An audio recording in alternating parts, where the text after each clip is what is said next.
quiero empezar como que hablando un poquito de lo que es la ciudadanía. Sí, ya ayer el pastor Jay nos comentaba unas cosas, nos decía de dónde venía la palabra y todo. Pero si lo vemos en el contexto de Filipenses, pues obviamente quien está hablando es Pablo, ¿sí? Y Pablo, pues cuando habla de ciudadanía, él sabía por qué podía hablar de ciudadanía. No era cualquier ciudadano, o sea, no. Él era ciudadano romano, si recuerdan cuando vimos Hechos, ¿no? Entonces, en ese contexto, pues como que enriquece mucho más la palabra ciudadano, ¿sí? Porque no es nada más el hecho de que, no, pues yo soy mexicano, como una nacionalidad. No, yo soy mexicano, ¿cuál problema, no? O yo soy de X lugar. No, sino porque era el imperio que dominaba toda la región. Entonces, al ser Pablo ciudadano romano, pues tenía una mucho mayor importancia que cualquier otro, ¿no? Incluso, por ejemplo, gozaba de muchos privilegios y de muchas ventajas. Sí, por ejemplo, pues castigos así que fueran degradantes no aplicaban para un ciudadano romano. Es más, un ciudadano romano no podía ser crucificado. O sea, no era imposible. ¿Por qué? Porque era ciudadano romano, ¿sí? Como ciudadano romano podía apelar ante cualquier instancia legal. Es que lo acusamos de esto, no, pues yo apelo. Y si no funcionaba la primera, podía apelar directamente ante el César como juez último, ¿no? Entonces, estaba cargado de privilegios. Vemos con Pablo que pues él era de nacimiento, ¿no? Pero vemos también en Hechos que había quien decía, no, pues es que yo compré la ciudadanía, me costó un billetote, ¿no? Entonces también podía ser de esa forma la ciudadanía. En este hecho, o en estos términos, si vemos un poquito la vida de Pablo, rodeado quizá de estos privilegios, que muchos de ellos ni siquiera los vivió, ni siquiera los pudo hacer efectivos porque ni decía. Y hasta que le estaba yendo mal, ¿a poco le pegas a un ciudadano romano? Ay, no, espéreme, déjale, pongo la alfombra roja, ¿no? Entonces ya se calmaban las cosas, ¿no? Pero no solo era el hecho de serlo, ¿sí? No solo era el hecho de tener toda esta serie de privilegios, ¿sí? Sino de reconocer también esas obligaciones, a quién debía cosas, cómo tenía que moverse, ante qué instancias, etcétera, ¿no? Hay una frase que buscando esta, sí la conservé de lo que tenía preparado, que es de un señor que se llama Samuel A. No le voy a pronunciar el apellido porque no quiero destrozar el idioma, pero es un tal Samuel, una frase que escribió hace como 100 años, y él decía, el cristiano tiene su ciudadanía en el reino de Dios. Este hecho debería hacernos estar conscientes tanto de nuestras bendiciones gloriosas como de nuestras obligaciones correspondientes. ¿Ok? Entonces, ¿a qué voy con esto?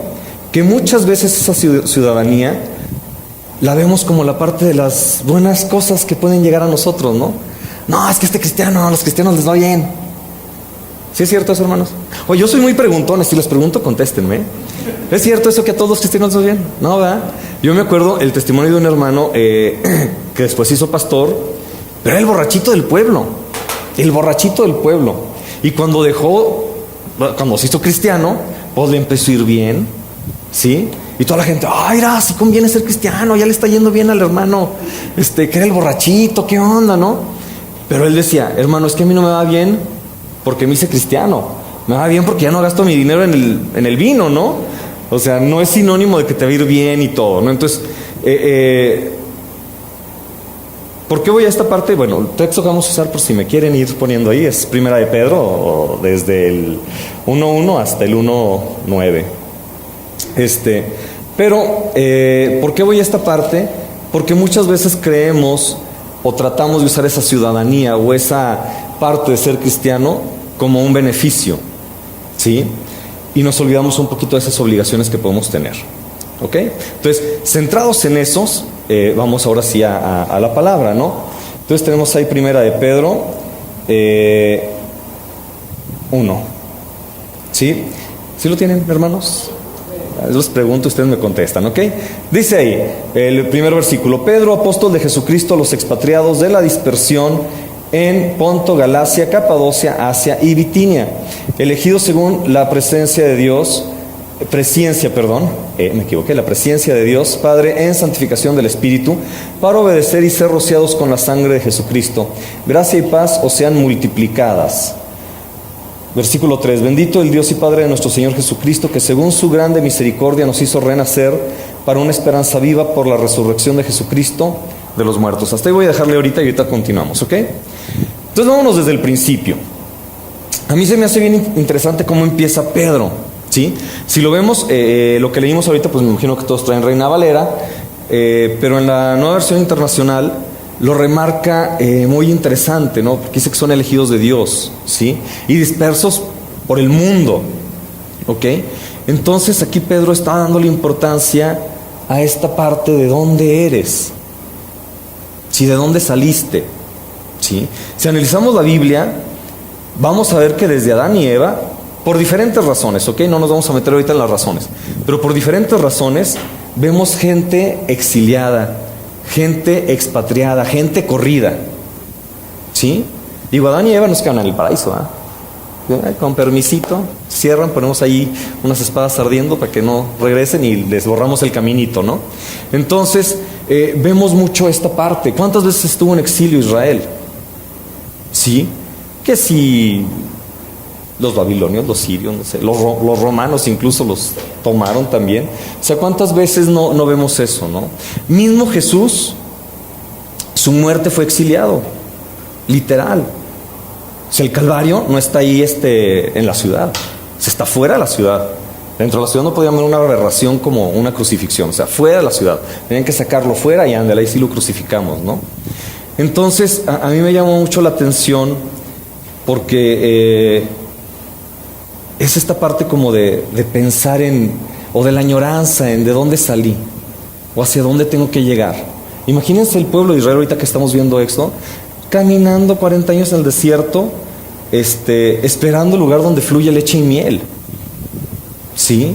¿Cómo era en su mente? ¿Cómo lo imaginaban? ¿Cómo lo visualizaban? Ahora les pregunto yo, imagínese usted, cristiano, con su ciudadanía celestial, vagando por este mundo que nos va a traer aflicción, que nos va a traer muchas cosas, pensando, ay, ¿cuándo estaré? Bueno, a lo mejor no estás pensando, ¿verdad? No estás como que, sí, Señor, yo me quiero ir contigo, no. Pero sí lo piensa, ¿no? Señor, ¿cómo será estar contigo ahí en el cielo? ¿Cómo va a ser cuando yo llegue allá, no? Ok, entonces bueno, vámonos al primer versículo, dice ahí Pedro, apóstol de Jesucristo, y bueno, menciona ahí los expatriados, ¿no? Como contexto nada más, cuando habla de Ponto, Galacia, Capadocia, Asia y Bitinia, es porque esta era una carta para ser transportada, ¿sí? El portador tenía que ir a estos lugares y ahora sí que leerla. Entonces no iba a ser una carta que iba a llegar a un lugar y se iba a quedar, los hermanos iban a decir, llegó la carta. Y no, tenía que viajar esta carta a estos lugares y ser leída. Esta parte que dice, les digo, en la Nueva Versión Internacional los menciona como extranjeros. Si nos vamos a Hebreos 11:13, dice ahí, conforme a la fe murieron todos estos sin haber recibido lo prometido, sino mirándolo de lejos y creyéndolo y saludándolo, y confesando que eran extranjeros y peregrinos sobre la tierra. ¿De quién está hablando? No, en Hebreos. ¿De quién está hablando? De estos que murieron como que viéndolo a lo lejos, no lo alcanzan. ¿De quiénes está hablando? Hasta tiene nombre. Gracias, los héroes de la fe, ¿no? Como los conocemos. Entonces, ¿qué está pasando aquí, no? ¿Cómo debemos de vivir nosotros? Como dice Hebreo, ¿no? Como extranjeros. ¿Sí? ¿Usted va a heredar en esta tierra, hermano? Pues sí, bueno, a lo mejor tiene papás ricos y se mueren y le dejan algo, pues sí, ¿verdad? Y luego ahí le encargo si no tiene hermanos que luego no se anden peleando, digo, pero nuestra herencia está en esta tierra. Ay, qué serios. Díganme si lo estoy haciendo tan mal y me retracto. Pues no tenemos herencia en esta tierra. Bueno, y si la tenemos, pues no es lo que debería importar, ¿no? Versículo 2 dice, elegidos según la presciencia de Dios Padre en santificación del Espíritu para obedecer y ser rociados por la sangre de Jesucristo, gracia y paz os sean multiplicadas. Fíjese bien, aquí en esta parte de ciudadanos entra todo el asunto, ¿sí? Porque eso de elegidos según la presciencia de Dios Padre nos está hablando de algo que mismo Pedro corrobora en el siguiente capítulo. Si usted se brinca la paginita y se va a 1 de Pedro 2, 9 y 10, Podemos leer ahí, dice: mas vosotros sois linaje escogido, real sacerdocio, nación santa, pueblo adquirido por Dios, para que anunciéis las virtudes de aquel que os llamó de las tinieblas a su luz admirable. Versículo 10: vosotros que en otro tiempo no erais pueblo, estamos hablando de eso, ¿no? De la ciudadanía, pero que ahora sois pueblo de Dios, que en otro tiempo no habíais alcanzado misericordia, pero ahora habéis alcanzado misericordia. ¿Sí? Entonces ahí estamos hablando de esa parte donde estamos viendo que somos elegidos. ¿Por quién? Por Dios. ¿Por qué? Por su presencia. O sea, Dios ya sabía que íbamos a ser lo peor del mundo, y aún así nos eligió. ¿Sí? O sea, hay veces que gente dice: es que Dios ya sabía quién iba a ser yo y por eso me eligió. No, ya sabía quién ibas a ser tú, y a pesar de eso te eligió. ¿Sí? Con todos nuestros defectos como somos, y bueno, gracias a Dios que aquí estamos, ¿no? Entonces, ¿qué implican estas partes, no? O sea, la primerita, si lo desglosamos ahí, dice en el 2 estamos, 1 Pedro 1:2, elegidos según la presencia de Dios Padre en santificación del Espíritu. Elegidos. ¿Qué estamos hablando? Que Dios tenía ese conocimiento de nosotros, ¿no? Ese conocimiento previo que podríamos definir como Dios obrando según su plan antes del tiempo. Así de sencillito. ¿Sí? Hay una historia que leí hace mucho, esas historias así como que románticas que luego lee uno así cristianas, pero se me hizo bien interesante, porque en lo natural a lo mejor es difícil que veamos lo que les voy a narrar ahorita, pero en lo espiritual lo vemos. ¿Sí? Era una carta en un orfanato, y en este orfanato era el cumpleaños de una de las niñas, y la niña había hecho una carta y había pedido una muñeca. Y le había pedido así como que: ay Dios, yo tengo el anhelo de tener esta muñeca que sea con el pelo azul, ojos de canica verdes, así una descripción exactita, ¿no? De cómo quería la muñeca. ¿Sí? ¿Y qué va pasando? Que 2 días después llega una caja con regalos para los niños. ¿Y dónde va saliendo una muñeca con pelos azules, ojos de canica verdes? Exactamente como lo había descrito la niña. Pero cuando se enteran cómo es que llegó esa caja al orfanato, todos se quedan sorprendidos, porque era una caja que habían tenido retenida en la aduana por 2 meses, y justo la habían liberado y había llegado 2 días después del cumpleaños de la niña. ¿Sí? Entonces, caray, ¿cómo es eso? Si la niña la acaba de pedir, pero ya tenía 2 meses parada. ¿Sí me estoy explicando? Es igual, ¿no? Es Dios actuando antes de que tenga que ser lo que va a ocurrir. ¿Sí me explico? Entonces ahí estamos hablando de esta parte, ¿no? Seguimos ahí con lo que sigue. Entonces aquí tenemos a Dios, ¿no? Dios actuando, Dios conociendo de antemano quiénes somos cada uno de nosotros. El siguiente punto sería ahí la santificación. ¿Quién nos da la santificación? Ok, según el versículo del Espíritu dice, ¿no? Ok, si nos vamos a 2 Tesalonicenses 2:13, nos dice: desde el principio Dios os escogió para salvación por medio de la santificación, por el Espíritu y la creencia en la verdad. Así de sencillo. Entonces, ¿qué vemos con esto también? Que es un proceso continuo.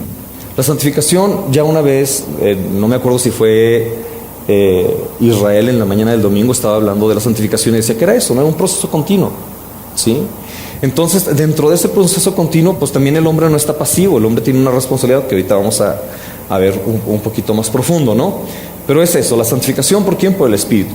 Y por último, tenemos 2 cosas que van ligadas con Jesucristo, si vemos en ese versículo. Una es la obediencia. A esa ya no nos gustó, ¿verdad? Ahí estamos entrando ya a las obligaciones, hermanos, ahora sí. Estaba bien bonito cuando estábamos hablando de los derechos, ¿verdad? No, aquí ya vienen las obligaciones. Obediencia, ¿sí? Aquí mismo en 1 Pedro capítulo 1, el versículo 14 dice: como hijos obedientes, no se amolden a los malos deseos que tenían cuando vivían en la ignorancia. ¿Sí? Aquí mismo en el versículo 22 podemos leer: ahora que ustedes se han purificado al obedecer la verdad y por eso tienen un sincero amor por sus hermanos, ámense unos a otros de corazón profundamente. No me voy a meter en eso, pero eso también sería otra de las obligaciones, ¿no? Díganme que sí. Cuco, dime que sí, tú que estás cerquita para escuchar. Okay, gracias, Cuco. Ok, entonces es ese sentido, ¿no? Hay una obediencia que tiene que ejecutarse, ¿sí? ¿A qué nos llama? No, regresémonos. Primera de Pedro 1, 2, por favor. Aquí nos llama la última parte, bueno, no la última, sino esta donde dice, para obedecer y ser rociados con la sangre de Jesucristo. ¿Qué nos hablaría eso del rociamiento con la sangre de Jesucristo? Lo podemos conectar con muchas cosas. ¿Qué se les viene a la cabeza?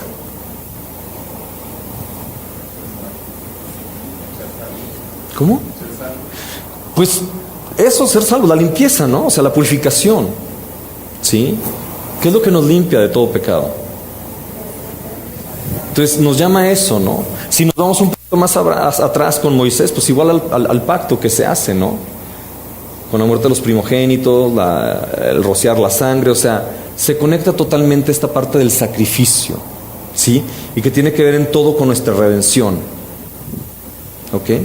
Entonces yo para mí digo, ok, Señor, entonces ahora es donde entiendo dónde toma parte todo este asunto de ser ciudadanos. ¿Sí? No salimos por generación espontánea, ¿verdad? Fue a través de algo que ocurrió. Y que aquí lo hemos dividido en, pues ahora sí que las tres personas de la Trinidad, ¿no? O sea, Dios vio desde antes, ¿sí? Jesucristo fue la propiciación por nuestro pecado, ¿sí? A través de su sacrificio. A Él obedecemos, el Espíritu Santo nos santifica. ¿Sí? En un versículo, ahí está todo. ¿Ok? Que luego no le digan, que no le cuenten. Y aparte rematamos con, ¿cómo termina? ¿No? Gracia y paz sea multiplicada. Gracia, ¿de qué nos habla la gracia, no? La gracia habla de eso precisamente, ¿no? Del perdón, de la misericordia, del amor, para redimirnos. Y si hablamos juntos de la gracia y la paz, pues es la consecuencia y la causa y la consecuencia, ¿no? Debido a la gracia de Jesús en mí, tengo que... ¿Quién dijo paz? Pues no sé, pero gracias quien dijo paz. Ok. Si vamos bien, hermanos, o me regreso. Bueno, menos mal. Ok. Siguiente versículo, el 3. Una esperanza viva. ¿Sí dice así en sus Biblias al iniciar el versículo? Sí, digo, tiene Reina Valera 60 que dice que seguro que va a decir ahí. Entonces, desde el puro título, ya nos está hablando de qué va a tratar ese resto de los versículos. Porque una esperanza. Porque obviamente ahí es donde va a estar nuestra mirada. Ahí es donde vamos a estar enfocados. Hay una definición que me gusta mucho de esperanza, que dice así: tener esperanza es aguantar con disciplina. Ya no le gustó, ¿verdad? Muchas veces pensamos, es que yo tengo mucho de esperanza. No, si nos vamos a esa definición, que a mí se me hace muy centrada, tener esperanza es aguantar con disciplina. Si yo tengo, o sea, imagínense un niño perdido en un supermercado, perdido entre comillas. Su mamá le dice, voy a regresar por ti. No te estoy mintiendo, voy a regresar por ti. Me van a tardar un ratito, voy a que me hagan unas uñas, pero regreso por ti. ¿Sí? Entonces, si el niño tiene esperanza, va a aguantar con disciplina y va a decir, mi mamá me dijo que venía por mí, ya se tardó una hora, pero mi mamá me dijo que venía por mí. ¿Sí?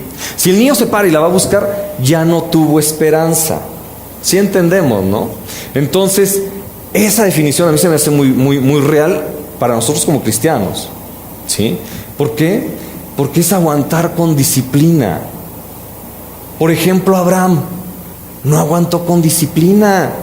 Voy a hacer de ti una gran nación. Sí, Señor, voy con Agar la esclava. Ajá. No aguantó con disciplina, ¿no? ¿Sí me explico? Ya después así le fue, ¿no? Y ya sabemos la historia.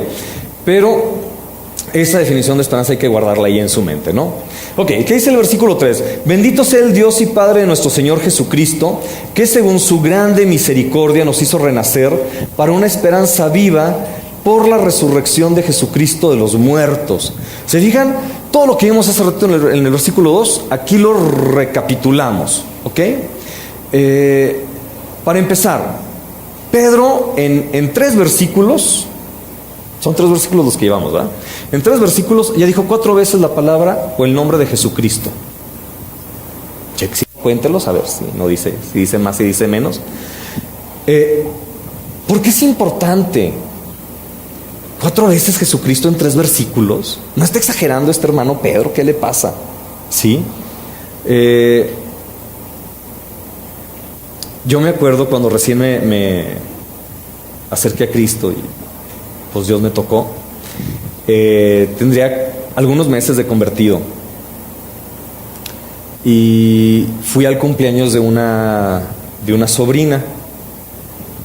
Y pues como era la novedad, como, a ver, el cristianito que ore, ahora tú ándale por la cumpleañera. Está bueno, yo oro pues, ¿no? Y pues ya me pusieron a orar. No conté las veces, pero fácil, he de haber dicho unas 10 veces. Señor Jesús, te damos gracias, Señor Jesús, porque tú eres bien bueno, Señor Jesús. Y fácil como 10 veces, ¿sí? Y el que ver yo tanta vez aquí con Pedro, pues me muestra esa parte de querer exaltarlo y de gratitud hasta cierto punto, ¿sí?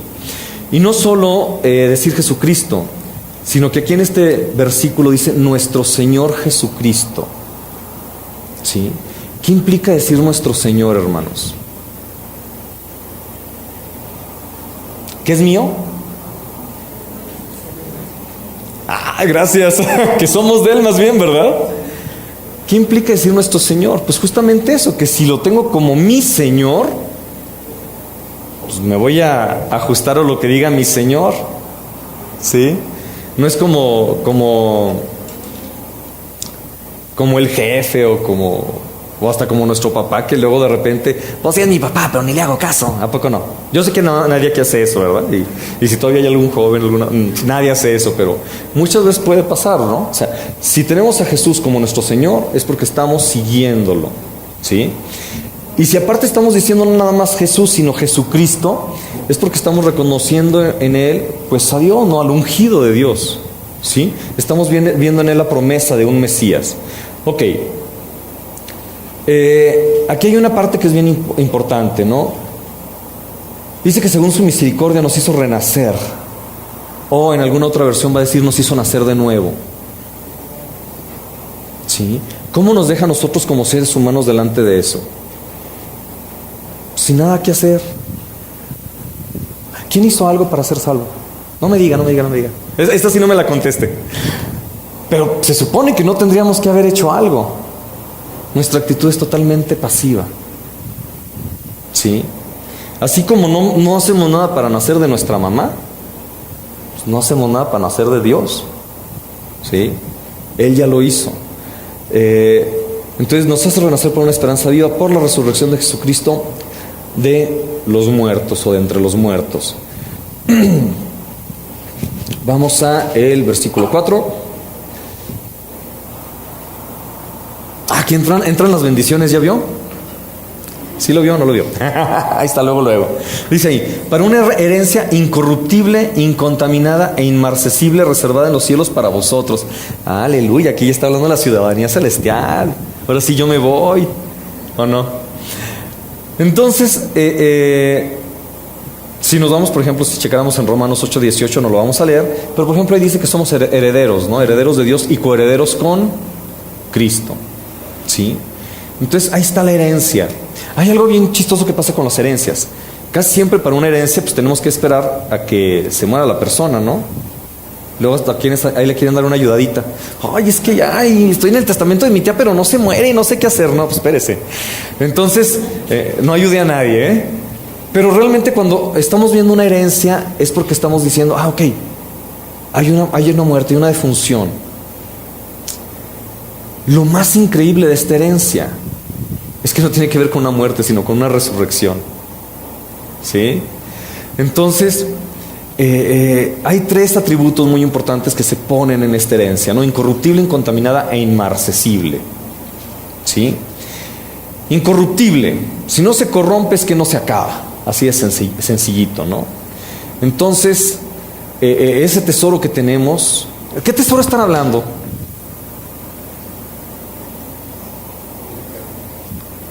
La vida eterna, ¿sí? Nacer de nuevo, la salvación, todo junto, ¿no? El paquete completo. Entonces, ese tesoro, pues no se va a corromper, no se va a morir, no le va a pasar nada, no se va a destruir, ¿sí? Y si es incorruptible, no está limitado por el tiempo, ni por el inicio del tiempo, ni por el fin del tiempo, ¿sí vamos? Y no nos metemos a ese rollo que es la eternidad de Dios, porque es mucho rollo. ¿Cuál es la otra palabrita que viene ahí? Incontaminada, ¿sí? Si no se contamina, pues no se puede echar a perder, no se puede descomponer. Nunca hizo el experimento ese en primaria donde agarraba un plátano, lo ponía en un frasco hervido y lo tapaba herméticamente y luego otro plátano en un frasco sin tapa. ¿Sí? ¿Nunca lo hicieron? Supuestamente probaba ciertos rollos darwinianos, ¿no? Donde, ay, mira, en el que estaba destapado, se hicieron gusanos, y que estaba tapado no se hicieron gusanos. Entonces, obviamente, lo que se contamina, pues se echa a perder. Sencillo, ¿no? Entonces, esa herencia va a continuar pura, sin tacha, por la eternidad, ¿no? Y por último, inmarcesible. ¿Qué significa? Pues que no se va a marchitar. ¿Sí? Jamás se va a marchitar. Usted puede tener una flor bien bonita, así que, ay, qué flor tan bella, y si la cortó, pues malo, porque a los 5 días ya va a ser una flor toda churida. ¿Sí? Ya hay unas flores que dicen que no se marchitan y que duran 10 años, yo no sé. Pero la realidad es de que si corta una flor, se va a marchitar. Entonces, esa herencia no le va a pasar nada. Versículo 5, por favor. Dice ahí, que si sois guardados por el poder de Dios mediante la fe, para alcanzar la salvación que está preparada para ser manifestada en el tiempo postrero. ¿Sí? Y no se cree que es el tiempo de los postres después de que fue al buffet. No, ese no es el tiempo postrero. Ok. Fíjense bien, esta palabra guardados tiene que ver, según la traducción del original, con proteger a alguien del peligro. ¿Sí? Con impedir que alguien se escape. Si fuera un reo, esta palabra de guárdalo tendría que ser con que no se te escape el reo. ¿Ok? Entonces, si la ponemos ahora de regreso en el contexto, somos guardados en el poder de Dios mediante la fe, con un propósito. ¿Cuál es? Alcanzar la salvación. Es salvación, ¿ok? Alcanzar la salvación. Qué fuerte, ¿no? O sea, si Dios ya nos vio desde antes y ya sabe que vamos a ser sus hijos, Dios nos va a guardar con el fin de alcanzar la salvación. Qué fuerte, ¿no? Ahora, ay, qué padre, así recibimos las bendiciones y la herencia y todo el rollo de ciudadanía. Ok. Entonces Dios nos está protegiendo, ¿para qué? Pues para alcanzar la ciudadanía total. ¿Sí? Al cielo no vas a entrar de mojado. No se puede. Ahí sí hay migra gacha, ¿eh? Si te agarra la migra y órale, vas para el infierno, de aquí no eres. Sí, entonces alcanzamos la ciudadanía total, ¿no? Guardándonos Dios. Ok. Versículo 6 dice, en lo cual vosotros os alegráis, aunque ahora por un poco de tiempo, si es necesario, tengáis que ser afligidos en diversas pruebas. Ya. También que íbamos, Chihuahua. Que la salvación y que calles de oro y mar de cristal, casi no. Y ya empezamos acá con ¿Qué acabo de decir? Si es necesario, tengáis que ser afligidos en diversas pruebas. Ok. En lo cual vosotros os alegráis. Otras versiones hablan directamente del gozo. ¿Sí? El gozo es una palabra, malamente, porque no deberíamos de escucharla fuera del contexto cristiano. Sí somos celosos a veces con las palabras, ¿ok? Entonces, no la deberíamos de escuchar fuera del contexto cristiano. ¿Por qué? Porque el gozo, para empezar, es un don. ¿Sí? No es algo que tú tienes nomás porque, ay, sí, yo soy bien gozoso. No, espérate. ¿Por qué? Porque aparte el gozo no va conectado con una emoción. Tú puedes tener tu cara más triste del mundo, hasta estar llorando y tener gozo. ¿Por qué? Porque el gozo no se pone en las cosas terrenales, sino en las eternas. Y si tú tienes seguridad de las cosas eternas, tú puedes estar gozoso. Y dices, ay, sí, me está llevando la vida, pero estoy gozoso porque si me lleva, ya sé a dónde voy. ¿Sí me explico? Ok. Entonces, si nosotros pudiéramos hablar de la ley de la relatividad, podríamos verla muy bien aquí, ¿no? O sea, si es necesario, tengáis que ser afligidos en diversas pruebas. Hermano, el gozo usted lo va a vivir por la eternidad, si no quiere cruzar por la frontera ahí de mojado, ¿sí? Pero el gozo usted lo va a vivir por la eternidad. ¿Qué importancia tendrá? Póngale el nombre a la aflicción que quiera ponerle, si la vive ahorita. Lo vemos en dimensión, ¿sí? Esta es la aflicción de toda su vida, ¿sí? Si diga que usted sufrió como... ¿Qué personaje le gusta? Así de estos de novela que sufren. Póngale el nombre que sea. Digamos que usted sufrió como... ¿Como quién? No se me ocurre uno. Bueno, un personaje que haya sufrido mucho. Eso es su sufrimiento en la tierra, ¿sí? Y eso no se va a comparar si de aquí, de que se muere, para acá, le trazamos hasta donde se imagine de gozo. Proporcionalmente, esto ya no significa nada. ¿Me explico? Entonces de ahí es de donde debería de surgir realmente el gozo. De vernos en perspectiva hacia nuestra ciudadanía y no hacia lo que vivimos ahorita en esta ciudadanía que tenemos, ¿no? Ok. Una cosa nada más ahí. En algunas versiones dice esa palabra, tentaciones, ¿sí? La palabra correcta tendría que ser pruebas, no tentaciones, porque luego nos confundimos. No, es que es la tentación que vino de Dios para que yo me goce después. No, espérate, no.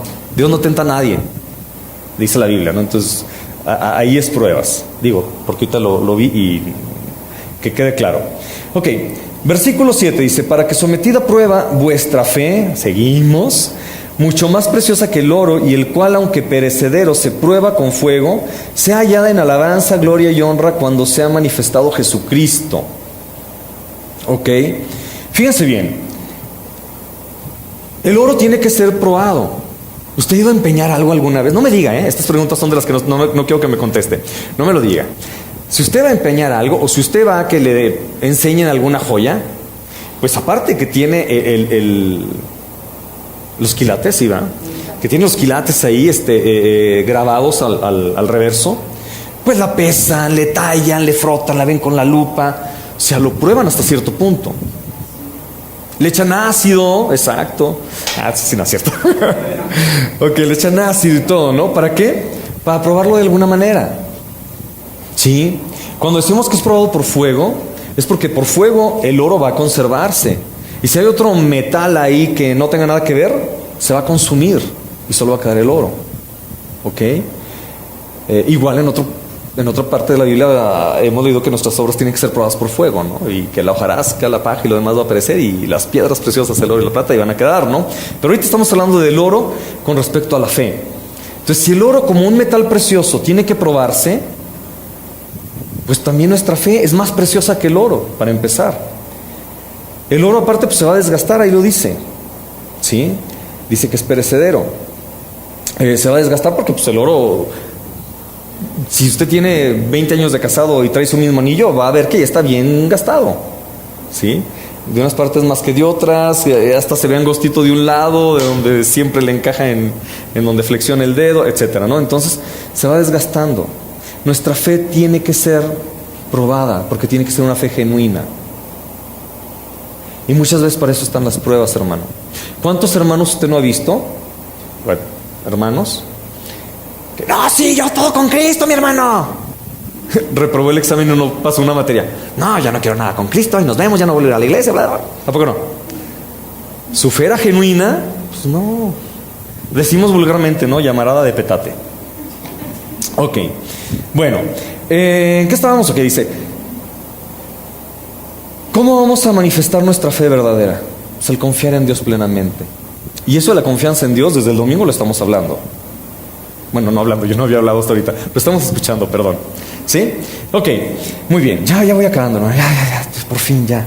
No se me desespere, ya aguánteme un cachito más. Ok, entonces, fíjese bien aquí. Hay 3 palabritas aquí que dice que sea hallada en alabanza, gloria y honra. ¿Qué es lo que tiene que ser hallada en alabanza, gloria y honra? Nuestra fe, gracias. ¿Ok? Entonces, tendría cierta dignidad en ese sentido nuestra fe, ¿no? 8, rápidamente para cerrar. Dice: a quien amáis sin haberle visto, y en quien creyendo, aunque ahora no le veáis, os alegráis con gozo inefable y glorioso. A mí me da risa Pedro aquí, la verdad, porque dice: al cual no habiendo visto le amáis. O sea, yo sí lo vi, Ahí les encargo. Entonces así como que marca la diferencia. O sea, ustedes que no lo han visto, fíjense, lo aman. Yo sí lo vi. Entonces ahí Pedro marcando su nivel. Pero, ¿qué es lo que dice aquí? Debemos de amar y creer en Jesús. ¿Sí? ¿Qué dice? Os alegráis con gozo inefable y glorioso. ¿Qué significa inefable? Pues que no se puede decir. O sea, ¿nunca les ha pasado que tienen que contar algo que dicen, ay, ¿cómo te lo digo? ¿Cómo te lo explico? No sé cómo decirlo. ¿Sí o no? Digo, a mí sí, a cada rato. Entonces, es ese gozo que ni siquiera lo puedes expresar, no lo puedes platicar, no puedes decirlo. Y aparte glorioso, ¿no? Número 9, obteniendo el fin de vuestra fe, que es la salvación de vuestras almas. Ahí está el paquete completo. ¿Sí? Entonces ahora sí dices, no importa la prueba, no importa nada, yo sí quiero ese pasaporte, o yo sí quiero esa acta de nacimiento con esa ciudadanía. ¿Sí? Y no me va a importar pues nada más, ¿no? No sé si recuerdan que comencé hablando de esta parte de los exilios que vemos en la Biblia, de estos lugares de donde la gente podría sentir un anhelo, una añoranza de regresar a esos lugares o de ver esos lugares. Vamos a hacer un ejercicio aquí rapidísimo. Les voy a pedir que piensen, no sé, en la casa de su abuelita, o sea, a lo mejor usted dice, no, es que yo fui muy feliz de niño cuando vivíamos en el rancho. O sea, que piensen un lugar donde realmente podrías decir, yo tengo cierta añoranza por ese tiempo, por ese lugar, por esas personas incluso, que es gente que ya no ves, ¿sí? A lo mejor que acaba de fallecer alguien cercano y digas, híjole, yo tengo esa añoranza de estar en su casa y convivir con esa persona, ¿sí? Me llama mucho la atención cómo en la Biblia vemos esta parte de estar siempre a la expectativa de un lugar mejor. Si la tierra prometida o nosotros, ¿no? Nuestra herencia celestial. Siempre tenemos esa añoranza. Entonces, visualícenlo por un segundito. Pienso, pero veras concéntrense. Es como que digan, ay, sí, la casa de mis papás cuando yo era niño, o el lugar que quieran, visualícenlo. ¿Sí? Un lugar obviamente bonito, que se haya sentido agradable en aquel momento. ¿Ya lo tienen? Ok, ahora les voy a pedir que esa añoranza que puedan sentir la multipliquen por 1,000,000. Ni se lo imaginan, ¿verdad? Ok, aún así todavía estaríamos muy lejos, muy, muy lejos de sentir esa añoranza por esa ciudadanía, por esa herencia celestial. Muy, muy lejos. Entonces, si con poquito, así que como decimos, ¿no? Con poco pinole te da tos. Si con poquito podemos sentir esa añoranza, decir, wow, es que aquel tiempo era de otra forma, no sé, lo viví de una forma distinta. Imagínese cómo podríamos sentirnos al ver la gloriosa majestad de Dios en el cielo y nosotros siendo parte de ella. Sí logré meterlo ahí, poquito, aunque sea. Ok, pues de eso se trata el asunto. Y es lo que yo quería dejar con ustedes hoy, ¿no? Que todo lo que pueda ser o que pueda representar todo este proceso que vivimos de santificación, ¿sí? Pues realmente es una cosita así. Si lo vemos en la eternidad. ¿Sí? Amén, hermanos. Okay. Gracias por ese amén. Vale mucho para mí. Pues bueno, nos los dejo, no sé si con el pastor o... ya, así, cerramos, oramos. Ok. Pues vamos a orar, hermanos. ¿Sí? Bueno. Señor, gracias por tu palabra, Señor. Gracias porque sabemos que no va a regresar nunca, jamás va a regresar a ti vacía. Te pido que tú obres en nuestros corazones para en realidad poder comprender esa gloriosa majestad tuya, Señor. Como quizá la pudo ver o vislumbrar Esteban, Señor, cuando estaba siendo apedreado, Señor. Y decir, no importa nada más. Yo lo que quiero es esa ciudadanía. Yo lo que quiero es estar contigo. Quiero esa herencia gloriosa, Señor. Gracias por hacernos tus hijos, por aceptarnos, por, a pesar de quienes somos y cómo somos, ver algo en nosotros para acercarnos y atraernos a ti, Señor. Te damos gracias, Dios. Te amamos, te glorificamos, te bendecimos.